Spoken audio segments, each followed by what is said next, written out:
우리가 읽은 빌립보서 맨 마지막 5장 1절에 맨 마지막에 있는 말씀이 어찌 보면 오늘 전체적인 말씀을 끌고 가는 중요한 말씀입니다. 사랑하는 자들아 이와 같이 주 안에 서라. 오늘 그 발람의 우리 이야기를 지금 계속 민수기의 말씀에서 묵상하고 있는데, 발람의 이야기를 보면서 특별히 오늘 이 두 번째, 이제 오늘 두 번째가 지금 이게 지금 두 번째 예언에 해당하는 부분인데, 지난주에 이제 첫 번째, 두 번째 예언에 대한 얘기를 나눴었고, 오늘도 이제 두 번째 예언이 이어지고 있습니다만은, 제가 첫 번째 예언을 읽을 때와 두 번째 예언을 읽을 때 사실은 문맥적인 맥락에서 보면, 흐름에서 보면 크게 달라진 건 없습니다. 왜냐하면 이런 거죠.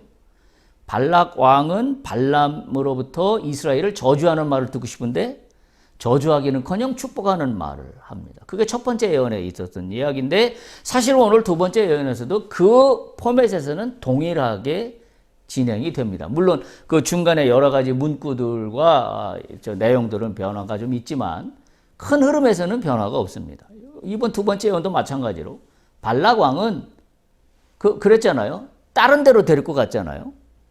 이스라엘 진영이 전체가 다 보이는 데가 아니라 끝에 조금만 일부분만 보이는 데로 데리고 갔어요. 그 이유가 뭐라고 그랬냐면, 첫 번째 예언에서 전체 진영을 다 보는 데를 데리고 갔더니 발락이 그렇게 생각한 거죠. 이 이스라엘의 수많은 전체 진영을 보면서 발람이 겁먹었을 수도 있겠다. 그러니까 아마 저주를 못할 수도 있다. 아마 그런 생각을 했을 거예요. 그러니까 이스라엘 전체가 보이는 진영이 아니라 이스라엘 끝부분만 보이는 곳으로 발람을 다시 데리고 가서 예언을 해달라, 저주를 해달라, 이렇게 이제 부탁하는 상황이죠. 근데 마찬가지로 두 번째 예언도 우리가 읽은 바와 같이 저주가 아니라 저주는 고사하고 축복하는 내용으로 하고 있다는 면에서는 동일합니다. 그런데 이 두 번째 예언을 읽으면서 저는 조금 굉장히 그 남다른 어떤 느낌을 좀 받지 않을 수가 없었습니다. 우리가 첫 번째 예언할 때 제가 무슨 제목으로 말씀을 드렸냐면 인지부조화라는 제목으로 말씀을 드렸어요. 인지부조화. 예. 생각하는 것과 행동하는 것이 다른 겁니다. 그래서 그 삐뚤어진 게 지금 두 번째 이제 예언으로 오는 거예요. 그러니까 거기서부터 출발점입니다. 인지 부조화 상태에 있는 인간이 이걸 빨리 끊어내고 회복하고 다시 정상적으로 제자리로 돌아가야 되는데, 그걸 안 하고 인지 부조화된 상태에서 계속 이걸 이어가니 인지 부조화의 깊이와 넓이는 더 커질 수밖에 없는 상황으로 지금 가고 있는 거예요. 그러면서 저는 이 장면이 어떤 생각이 들었냐면, 굉장히 어색하다. 굉장히 어색하다. 저는 오늘 이 두 번째 예언의 말씀을 읽으면서 제가 그 소름이 돋을 정도로 몸서리치게 이 상황이 싫었어요. 아마 제가 느끼는 감정을 아마 얼마나 제가 전달이 되고 있는지 잘 모르겠는데, 아마 제 이야기를 듣고 나면 아마 좀 그런 마음이 들지 않을까 싶어요. 지금 우리가 민수기 한번 다시 펼쳐보세요. 민수기 그 말씀을 한번 펼쳐보시면 23장 16절, 17절, 18절 이제 그 서론에 해당되는 얘기죠. 그리고 나서 19절부터는 하나님에 대한 이야기가 아주 기가 막힌 이야기들이 여기 나와요. 우리가 좋아하는 말이고 우리가 익히 알고 있는 말들은 있는, 하나님은 사람이 아니시니 거짓말하지 아니하시고 인생이 아니시니 후회가 없으셔서 이런 하나님이 당신이 하신 말씀을 지키지 않을 리가 없다. 그러면서 쭉 이야기하고 이야기를 끌고 갑니다. 이야기를 끌고 가서 23절도 그렇게 하죠. 야곱을 해야 할 점술도 없고 이스라엘을 해야 할 복술도 없다. 하나님께서 행하신 일이 어찌 그리 크냐. 하나님에 대한 이야기가 굉장히 장엄하게 울려 퍼지는 이야기가 이 두 번째 내용 중에 특히 하나님에 대한 이야기가 많이 나옵니다. 다시 한마디로 얘기하면 이런 거죠. 하나님은 이러이러하게 위대하신 분인데, 이분은 당신이 이스라엘 백성에게 약속하신 것을 성취하시는 분이지 계획을 바꾸시는 분이 아니다. 근데 지금 상황은 어떤 거예요? 발락 왕이 발람을 초대한 상황은 어떤 거예요? 하나님의 이 위대한 계획을 자신이 점수를 통하여 좀 바꿨으면, 다시 말하면 하나님은 이스라엘 백성을 축복하시려고 작정을 하셨는데 인간인 발락 왕이 점술사인 발람을 초청하여서 자신의 점술을 통하여 뭔가 이 상황을 뒤집어 보고자 하는, 다시 말하면 축복이 아니라 저주를 하고자 하는 그런 목적이 있는데, 오늘 이렇게 하나님을 장황하게 이야기하는 뜻은 뭐냐면, 이러이러한 하나님이시기 때문에 너희들이 별짓을 다 한다고 해도 하나님의 계획이 바뀌는 게 아니야. 이 이야기를 전체적으로 메시지를 끌고 가고 있어요. 자, 거기까지는 좋아요. 자, 그런데 저는 누구 입장으로 들어가 보냐면 발람 입장으로 들어가 봅니다. 발람이 만약에 내가 발람에 대해서 그 현 상황에 내가 서 있다고 가정을 한다면 이보다 어색할 수 있을까? 막 이게 몸소리 쳐지게 좀 이렇게 싫다라는 느낌이 막 들더라고요. 이 어색한 순간. 그래서 제가 오늘 그 말씀의 제목을 뭐라고 붙였냐면 어색함, 궁색함, 초라함. 보세요. 하나님이 이러이러하다는 엄청난 하나님에 대한 이야기가 오늘 본문에 장황하게 쓰여 있습니다. 그것도 아주 디테일하게. 하나님이 어떤 분이신지. 발람 입장에서 보면 자신은 지금 하나님의 말씀을 전한다고는 하지만 말로는 그랬잖아요. 내가 하나님이 나에게 전하라고 한 말 외에는 나는 전하지 않는다라고 말은 하고 있어요. 근데 발람의 지금까지의 이 흘러온 발걸음을 보면 하나님이 이미 발람이 자신의 고향 땅에서 출발하기 전부터 모압에 가지 말라고 하셨잖아요. 이스라엘 백성은 저주하지도 말라고 그랬는데도 불구하고 본인이 부득불 우겨가면서 여기까지 왔는데 지금 자신의 입으로 뭘 얘기하고 있냐면 하나님은 이런 분이다라고 얘기하고 있어요. 저는 이 상황이 너무 어색한 거예요. 하나님 앞에 서 있는 발람이 얼마나 초라해 보이는 순간인지 알 수가 없습니다. 그래서 일단 하나님에 대한 이야기는 차후로 밀고 오늘은 이 발람의 입장에서 이 상황이 얼마나 어색하고 발람이 하나님은 이러이러한 분이라고 얘기하지만 그 말이 얼마나 궁색한 변명에 불과한지 그게 제가 막 몸서리 쳐지게 느껴져서 저 이 상황이 너무 싫더라고요. 그러면서 제가 그런 생각이 들었어요. 내가 하나님을 믿는다고 하는 사람인데 나는 이런 어색한 상황들을 만들어가고 있지는 않은가. 적어도 하나님 앞에서. 오늘 발람처럼. 하나님은 발람에게 모압 땅으로 가지 말라 그랬어요. 근데 나는 부득불 내가 하고 싶은 대로 모압 땅으로 갔어요. 그리고 나서 말로는 하나님 말을 전한다고 해요.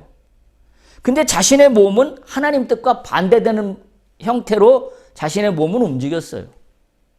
얼마나 어색할까? 저 그 생각이 참 많이 들었습니다. 나도 얼마나 어색한 인생을 살고 있을까? 하나님 앞에서. 근데 오늘 보세요. 발람의 이 상황은 하나님 앞에서만 어색한가요? 아니잖아요. 사람 앞에서도 어색합니다. 특별히 발락 앞에서도 어색합니다. 보세요. 참 이게 아주 결정적으로 다다라요. 어디를 보냐면 민수기 23장 25절 보세요.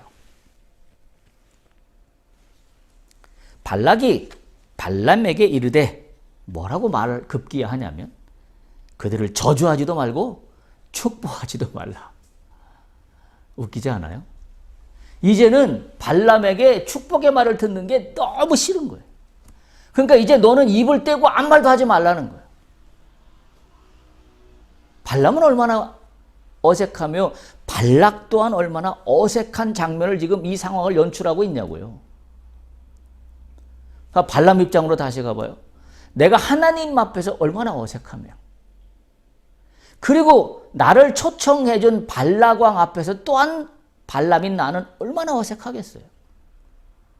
이 어색한 장면 앞에 하나님과 발락 중간에 내가 서 있다고 가정해 보세요. 근데 나는 어느 누구에게도 명쾌하지가 않아. 하나님한테도 하나님과의 관계가 어색하고 발락에게도 발락과의 관계가 어색하고 그냥 나는 지금 이 순간 내가 여기에 서 있다는 것 자체가 아주 어색하고 궁색하고 초라하기 그지할 데가 없는 그런 감정이 저한테 들더라고요. 발람이 얼마나 초라한 모습인지. 자기 입으로는 하나님 말씀을 전한다고 하면서 하나님은 이러이러한 분이시기 때문에 그분은 저주하실 분이 아니고 축복하실 수밖에 없는 분이라고 말은 하지만 자신이 얼마나 초라함을 이 말을 전하면서 느끼고 있을지 저는 그 감정이 저에게 이입이 됐어요.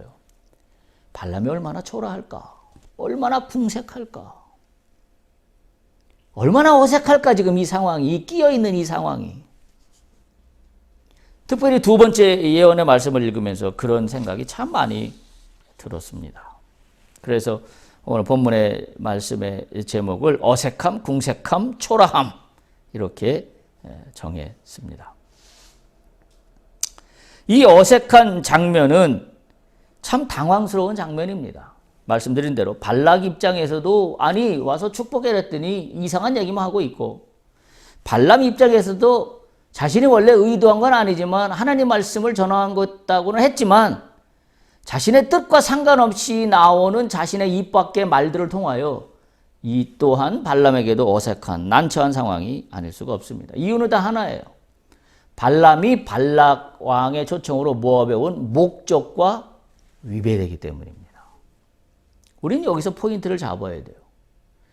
하나님이 나에게 주신 목적과 위배가 되는 순간 그리고 그 다음부터 내가 놓는 발걸음마다 어떤 현장으로 내가 끌려가고 있는 것 같을지도 모른다. 어색함의 현장으로. 징그럽게도 생각하기도 싫은 어색함의 순간으로 나를 밀어넣는 것 같은 저 그 생각이 참 많이 들었어요. 오늘 이 두 번째 예언을 읽으면서. 발람이 자신을 이 어색함의 상황으로 계속 밀어넣고 있구나. 이 진행되는 이야기를 보면 사실은 이럴 거죠. 모압 땅으로 오지 않았었어야 합니다. 근데 자기 의지로 와놓고는 지금 이 인지 부조화 현상이 더욱더 심각하게 심화되어 나타나고 있는 그런 상황들을 지금 이야기하고 있는 겁니다. 그러니까 발람이 할 수 있는 이야기라는 것은 궁색한 얘기밖에 할 게 없어요. 전혀 이제 하나님 이야기를 하고 있지만 발람은 떳떳하지 못합니다. 굉장히 궁색한 이야기를 할 수밖에 없어요. 26절 보세요. 23장 26절. 발람이 급기야 이렇게 이야기하지 않아요. 발람이 발락에게 대답하여 이르되 내가 당신에게 말하여 이르기를 여호와께서 말씀하신 것은 내가 그대로 하지 않을 수 없다고 하지 않았습니까? 궁색한 변명이죠. 왜? 발락의 기대는 저주하는 말을 해야 되는데 지금 발람의 입을 통하여 나오는 말은 저주가 아니라 축복의 하나님의 그 위대하심에 대해서 그래서 그 하나님이 선택하신 백성인 이스라엘의 그 축복에 대해서 지금 이야기를 하고 있으니 얼마나 궁색합니까? 처음부터 목적이 삐뚤어지니 전체가 다 삐뚤어지고 있는 거예요.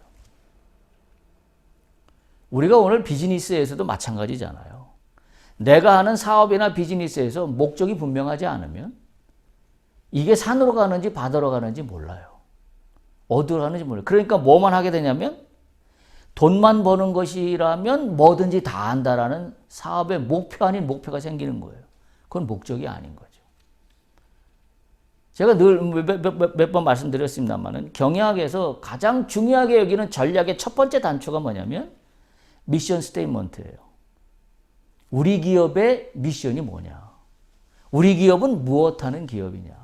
우리는 무엇을 추구하는 기업이냐? 그게 첫 번째예요. 그게 세워져야 그 비전에 따라서 그 미션에 따라서 전략이 나와요. 근데 이 목적이 없으면 전략이 어디로 갈지 방향을 못 잡아요. 그러니까 여기도 찝쩍 저기도 찝쩍 이것도 했다 저것도 했다 막 이렇게 되니까 내가 뭘 하는 건지 몰라요. 오늘날 ESG 경영을 참으로 많이 이야기합니다. ESG 경영에 대해서 내가 이 ESG 경영을 왜 하는가에 대한 목적을 분명히 세우지 않으면 이리 갔다 저리 갔다 이리 갔다 저리 갔다 난리를 칩니다. 여러분 최근에 문제가 되고 ESG 경영이 범세계적으로 유행을 하면서 문제가 되고 있는 단어가 하나 있어요. 한번 들어보셨는가 모르겠어요. 그린워싱이라는 단어가 있습니다. 그린워싱. 말하자면 무슨 얘기냐면 우리말로 번역하면 위장 환경주의입니다. 그러니까 ESG 경영을 해야 된다 그러니까 친환경 경영을 해야 된다 그러니까 친환경 경영에 해야 되는 그 어떤 겉에 있는 것들은 막 쫓아가요. 근데 알고 봤더니 이게 진짜 친환경이 아니야. 그래서 그린워싱이라는 용어를 써요. 우리말로는 위장 환경주의. 하나 예를 들면 이런 거예요. 언론에 문매를 맞았던 게 스타벅스 사례가 하나 있습니다. 스타벅스가 일회용 컵 사용을 줄인다고 하면서 뭘 만들었냐면 다회용 컵을 만들었어요. 얼마 전에 만들었어요. 작년인가요? 재작년인가? 다회용 컵을 만들어서 일회용 컵 사용을 줄인다는 거예요. 겉으로 볼 때는 어때요? 일회용 컵 사용을 줄이고 다회용 컵을 만들어서 재사용을 계속 한다는 것은 오늘날 ESG 경영에서 요구하는 것 중에 하나입니다. 근데 여론의 문매를 맞았습니다. 왜 문매를 맞았냐면 다회용 컵을 만든 그 재질이 친환경이 아니야. 웃기는 얘기죠. 일회용 컵 사용을 줄여서 환경을 보호하는 정책을 취한다고 하면서 다회용 컵을 만들었는데 그 다회용 컵을 만든 그 물질이 더 나쁜 거야. 환경을 오염시키는 그 농도가 훨씬 더 강한 거야. 몇 배라고 하던데요. 지금 기억이 안 나는데. 그래서 여론의 문매를 맞았습니다. 뭐 하는 거냐 이게. 눈 가리고 아웅이냐. 마치 그런 거죠. 그러니까 똑같아요. 목적이 정확하지 않으니까 내가 이것을 왜 하는지에 대한 목적이 정확하지 않으니까 지금 발람으로 얘기하면 뭐예요? 목적이 이미 삐뚤어졌어요. 왜? 목적은 뭐예요? 하나님 가지 말라고 그랬어. 그런데 발람은 자기 뜻대로 가고자 부득불 우겨서 지금 모압 땅까지 왔어요. 처음부터 목적이 하나님과 안 맞았어요. 그러니까 나올 수 있는 건 뭐예요? 궁색한 변명밖에 나올 게 없는 거죠. 저는 이 장면이 얼마나 초라하게 느껴지는지 그리고 그렇게 이입이 됐습니다. 이것이 오늘날 나의 모습이고 우리의 모습은 아닐지. 목적 없이 사는 인생. 하나님이 우리에게 주신 목적이 있음에도 불구하고 그 목적이 뭔지도 발견하려고 하지도 않아. 그리고 내가 하고 싶은 대로 다 하면서 하나님의 뜻이 여기 있사오니 여기에 축복하시옵소서라고 말해. 이게 오늘날 우리의 그리스도인들의 행태잖아요. 내 맘대로 다 해놓고 나서는 이걸 이루어 달라고 기도합니다. 목적은 하나님의 목적에 대해서 내가 한 번도 관심을 가져본 적이 없어. 하나님은 내 인생에 향하신 목적이 무엇일까? 그런 거에 대해서는 한 번도 생각해 본 적이 없어. 그런데 자신이 생각하는 목적만 세워놓고 그러니까 처음부터 하나님이 생각하시는 나를 향하신 그 위대하신 계획과 내가 이게 어그러져 있는 거죠. 안 맞는 거죠. 그리고 나서는 나는 할 수 있는 일이 부득불 우겨가면서 내가 원하는 곳으로 치달아 갑니다. 마치 발람이 모압 땅에 온 것처럼. 근데 모압 땅에 와서는 지금 현실이 뭐예요? 어색한 상황만 만들어 놓고 있어요. 하나님 앞에서도 어색, 발락왕 앞에서도 어색. 참 이런 장면이 오버랩되면서 제가 오늘 본문의 말씀을 준비하면서 제 마음도 굉장히 힘들었습니다. 왜? 이 모습이 내 모습인 것 같아서. 하나님 앞에서 어색한 상황만 맨날 만들고 있는 나의 자신. 하나님 앞에서 어색한 상황을 만들고 있으니까 사람들과의 관계에서도 어색해질 수밖에 없어요. 오늘 발람이 우리에게 주는 교훈이라고 저는 생각합니다. 하나님과의 관계가 바로 서지 않으니 발락과의 관계도 바로 설 리가 없습니다. 계속 빈대가 나는 어색한 상황, 궁색한 변명, 그러면서 스스로 초라해지는 상황으로 계속 자기를 우겨 집어넣고 있다는 그런 장면이 저는 오늘 이 본문을 읽으면서 이렇게 그려졌기 때문에 그렇습니다. 우리가 신앙인으로 살아가면서 하나님으로 살아가면서 이 어색한 상황을 만들지 않아야 한다라는 생각을 갖지 않을 수가 없습니다. 만약에 이 상황을 계속 만들어간다 하면 궁색한 장면은 계속 연출이 될 것이고 나 스스로는 계속 초라한 모습으로 남겨져 있을 거라는 그런 사실 때문입니다. 자, 첫 번째 예언이 끝났을 때 발람은 역시 하나님은 축복할 이스라엘 백성들이라는 것을 알았을 겁니다. 그렇다면 어떻게 해야 됐을까요? 발람은. 내가 여기까지 온 건 잘못됐지만 어떻게 해야 돼요? 여기서 멈추고 돌아가는 게 정답이죠. 그게 신앙이죠. 발람이 자신이 하나님이 원하시는 뜻을 알았다면 굳이 자기가 우겨서 모압 땅까지는 왔지만 첫 번째 예언하는 과정에서 자기가 알았다면 발람은 여기서 멈추고 발락 왕에게 미안하다. 내가 도저히 못하겠다. 라고 하고 돌아가는 게 정답입니다. 제가 볼 때는. 그게 신앙이고 그게 믿음입니다. 그런데 발람은 안 갑니다. 그리고 오늘 두 번째 예언으로 이어지고 있다는 게 제게 든 강력한 생각이 이 어색함입니다. 하나님 앞에서 이 어색함, 막 소름이 끼칠 정도의 이 어색한 상황을 내가 어떻게 해야 되지? 뭐 이런 느낌이 참 많이 드는 그와 같은 오늘 본문의 내용입니다.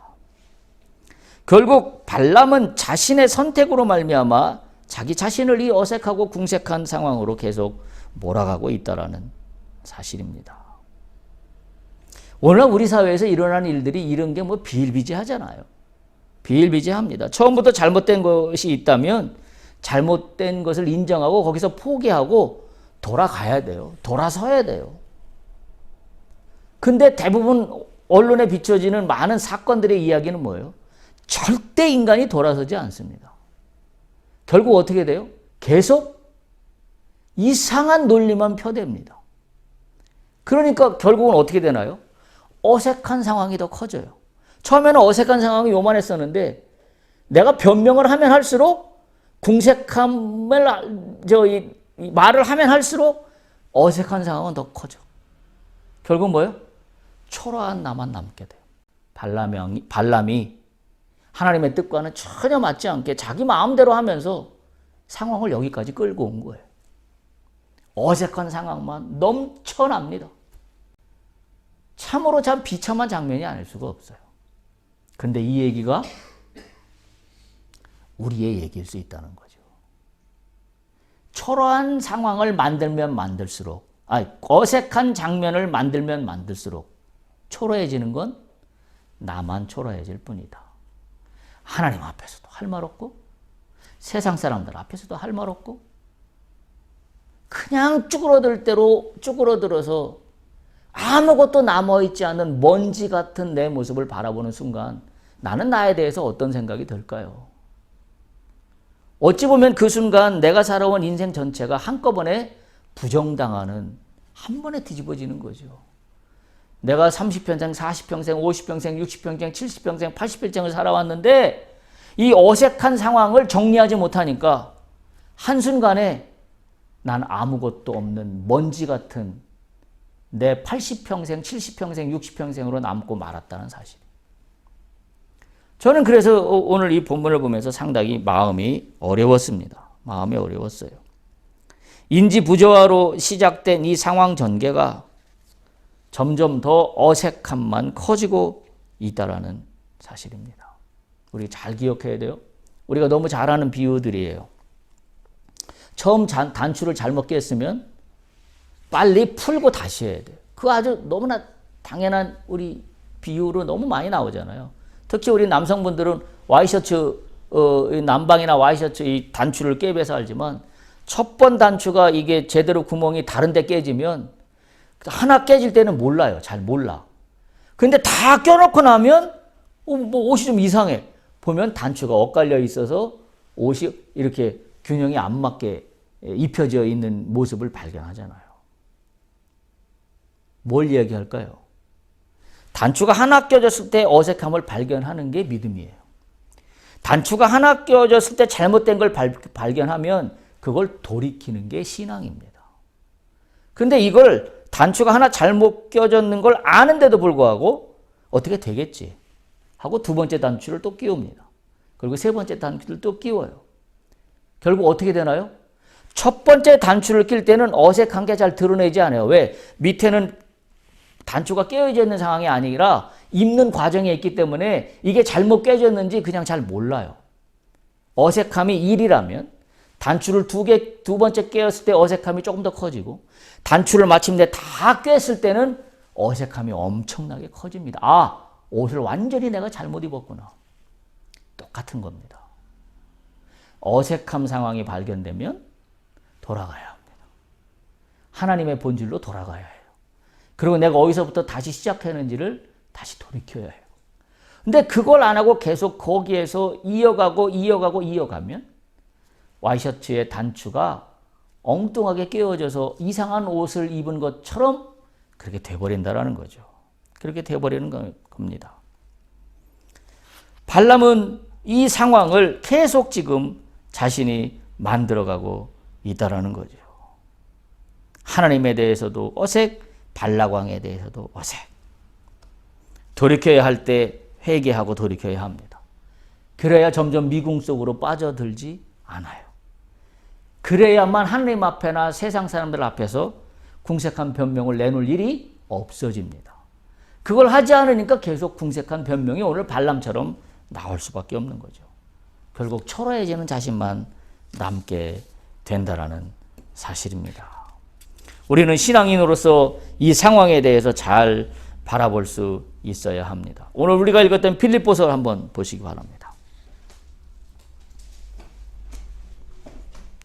믿음의 사람이 하나님과 세상 앞에 이 어색한 상황을 끊어내야 하는데 어떻게 하면 끊어낼 수 있을까? 말씀드린 대로 4장 1절에 보면 바울이 이렇게 권면합니다. 사랑하는 자들아, 이와 같이 주 안에 서라. 오늘 이 말씀만 꼭 기억할 수 있기를 바랍니다. 사랑하는 자들아. 아니 1절을 다 읽어볼까요? 그러므로 나의 사랑하고 사모하는 형제들, 나의 기쁨이요 면류관인 사랑하는 자들아, 이와 같이 주 안에 서라. 바울이 빌립보 교회에 보낸 서신에서 권면하고 있는 내용입니다. 이 서신을 보낼 때 빌립보 교회는 곤경에 처해 있었습니다. 유대인들의 박해로 말미암아 신앙의 시련을 당함은 물론이고 경제적으로도 다른 어떤 지역보다도 급심한 가난 가운데 있었다고 기록하고 있습니다. 이런 상황에 바울은 이 빌립보 교인들을 향하여 주 안에 서라. 사랑하는 자들아, 주 안에 서라. 이렇게 이야기하고 있는데 왜 주 안에 서라라고 이야기하고 있냐? 그 앞에 있어요. 20절 보세요. 뭐라고 되어 있나요? 우리의 시민권은 하늘에 있는지라. 할렐루야. 바울은 이 정체성을 잊은 적이 없어요. 나의 시민권이 하늘에 있는 줄 안다면 우리는 목적부터 첫 단추를 잘 꿰어낼 수 있습니다. 나의 시민권이 하늘에 있는 게 아니라 나의 시민의 권리는 내가 추구하는 나의 재물과 나의 명예와 나의 어떤 권세에 있다라고 여기니까 첫 단추가 잘못 껴지는 거죠. 목적부터 흐려지는 겁니다. 그러면 주 안에 설 수 없어요. 다시 한번 강조합니다. 나에게 어색한 상황이 무엇인가 세상을 살아가면서 펼쳐진다 한다면 깨달으면 돼요. 예를 들면 내가 가족 간의 관계에서 또는 내가 비즈니스의 관계에서 또 내가 세상 누군가의 사람들과의 관계에서 어색함에 놓여 있다라고 느껴질 때 기도해야 합니다. 그리고 어떻게 해야 돼요? 내가 어떤 단추가 잘못 껴졌을까? 내가 무엇을 돌이켜야 할까? 성령님 나에게 말씀하여 주세요. 도와주세요. 그게 제일 빠른 길이에요. 근데 어색한 상황을 그냥 지나가면 어떻게 된다고? 단추 첫 번째 끼워졌을 때는 잘 모르지만 단추가 계속 끼워질 때마다 내가 입은 옷의 모양은 이상해져 버리고 마는 거죠. 그때는 뭐만 남아요? 내가 할 수 있는 건 궁색한 변명밖에 할 게 없어요. 이유만 될 것밖에 아무것도 없습니다. 그리고 초라해지는 나의 모습만 남게 된다라는 거죠. 하늘의 시민권으로 살지 못하는 사람의 결과가 이래요. 19절 보세요. 빌립보서 3장 19절. 뭐라고 시작해요? 그들의 마침은 멸망이에요.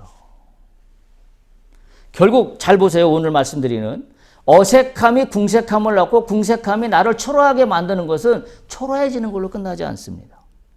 멸망으로 갑니다. 왜? 이게 하나님 뜻이 아니었기 때문에. 그들의 마침은 멸망이요. 그들의 씨는 배요. 그 영광은 그들의 부끄러움에 있고 땅의 일을 생각하는 자라. 그들의 영광이 그들의 부끄러움의 토대 위에 있어요. 그게 무슨 영광입니까?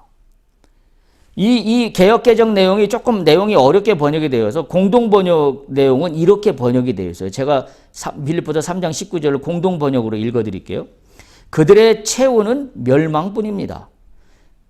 그들은 자기네 뱃속을 하나님으로 삼고 자기네 수치를 오히려 자랑으로 생각하며 세상 일에만 마음을 쓰는 자들입니다. 이렇게 번역이 되어 있습니다. 참으로 안타까운 일이 아닐 수 없습니다. 입으로는 하나님, 믿음, 성령을 말하는 것 같지만 수치를 수치로 알지 못해요. 그리고 그것을 당연하게 생각합니다. 첫 단추가 잘못 깨어진 이 관계가 영향이 이렇게 미치고 있다는 사실이에요. 이게 오늘 발람의 모습입니다. 이게 오늘 어쩌면 우리의 모습일 수도 있다는 생각입니다. 오늘 이 두 번째 예언의 말씀에서 우리가 생각해 볼 것은 발람 입장에서나 발락 입장에서나 어색한 상황을 만들고 있다는 거예요. 두 사람이 얼마나 불편하겠어요. 발람은 얼마나 더욱더 불편할까요? 왜냐하면 발람은 이미 접대까지 풍성하게 다 받을 것 다 받았잖아요. 막 고관들이 와서 머리를 조아리고 막 다 받았잖아요. 그때는 좋았잖아요. 근데 그것이 본인을 얼마나 궁색하게 밀어넣고 있는가라는 것을 이 본문은 예언의 내용을 더해갈수록 우리에게 그것을 전해주고 있다. 저는 그렇게 생각이 됩니다. 오늘 두 가지만 확실히 정리할 수 있길 바랍니다. 어색한 상황을 만들지 않아야 합니다. 그것은 하나님에 대해서도 어색하고 세상 사람들에게 대해서도 어색한 상황으로 내가 빠져든다라고 한다면 나는 거기서 스톱할 수 있어야 합니다. 그리고 돌이켜야 합니다. 그게 늦은 길이 아니라 그게 더 빠른 길이기 때문입니다. 그게 더 빠른 길이기 때문입니다. 근데 우리가 기억할 것은 이 어색한 상황을 만든 것은 하나님도 아니고 발락도 아니고 엄밀한 의미에서 발람 자기 자신입니다. 자기 자신이 이 어색한 상황 속으로 자기를 밀어넣었다. 저는 그렇게밖에 더 이상 좋은 표현이 없다는 생각이 듭니다. 오늘 말씀은 이 어색함, 궁색함, 초라함은 3종 세트입니다. 어색함만 있고 궁색함, 초라함이 없는 게 아니에요. 어색한 상황을 만들면 반드시 궁색하게 되어 있고 그러면 반드시 자신은 초라한 상황으로밖에 남아있는 게 아무것도 없다라는 사실입니다. 우리가 한 세상을 신앙인으로 살아가면서 이러한 어색한 상황을 하나님 앞에서나 사람들 세상 앞에서 만들지 않아야 합니다. 어색한 상황으로 나를 밀어넣지 않기를 축복합니다.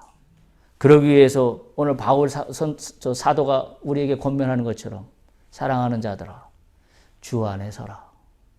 우리의 시민권은 하늘에 있느니라. 그 정체성을 분명히 갖고 있으면 내가 어색한 상황을 만들지 않습니다. 여러분 하나님의 진리는 뭐냐면 나를 어색한 상황으로 밀어넣는 게 아니라 나로 하여금 명확하게 합니다. 내가 누구인지, 내가 하나님의 사람인지, 내가 하나님의 사람으로 어떻게 살아야 하는지를 명확하게 하는 게 하나님의 계획이고 성경의 진리지. 내가 신앙생활을 하면 할수록 내가 불투명한 사람, 그레이 색깔의 사람, 뭐가 뭔지 모르는 사람, 이것도 저것도 다 취하는 사람, 그런 사람이 아니라는 사실이에요. 우리가 하늘의 시민권자로서의 소속감을 분명히 한다면 우리는 어색한 삶을 살지 않을 수 있습니다. 오히려 명확하게 말할 때 세상 사람들은 나를 존경합니다. 나를 이해합니다. 나의 가치에 반하는 것을 권하지 않습니다. 내가 어정쩡한 어색한 상황을 내 스스로 만들어 놓으니까 세상 사람들이 나에게 자꾸 술을 권하고 세상 사람들이 나에게 어디 놀러 가자고 어디 좀 유혹의 자리에 가자고 나를 권하지. 내가 명확하게 내가 누구인지를 내가 명확하게 드러내면 그런 유혹은 오지 않습니다. 오늘 발람이 그런 경우예요. 자신이 하나님의 이야기를 대언한다라고 했지만 하나님의 사람으로서의 정체성을 명확히 드러내지 않으니 발락 왕은 발람에 대해서 끊임없는 기대를 가지고 계속 유혹하고 있는 것이고 발람은 그것을 못 이기는 척하고 받아들이면서 결국은 자신에게 남는 건 어색한 상황만 확대되고 궁색한 변명만 늘어놓게 되고 그리고 자기 자신만 초라해지게 되는 이 악순환의 고리를 끊어내지 못하고 있다라는 것이 이 발람의 이야기에서 지금 흘러가고 있는 스토리예요.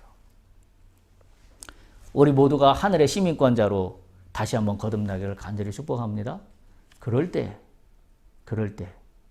우리의 하는 비즈니스, 우리의 하는 사업, 내 삶의 모든 것들이 명확하고도 밝게 주 안에서 서게 될 줄로 믿습니다. 할렐루야.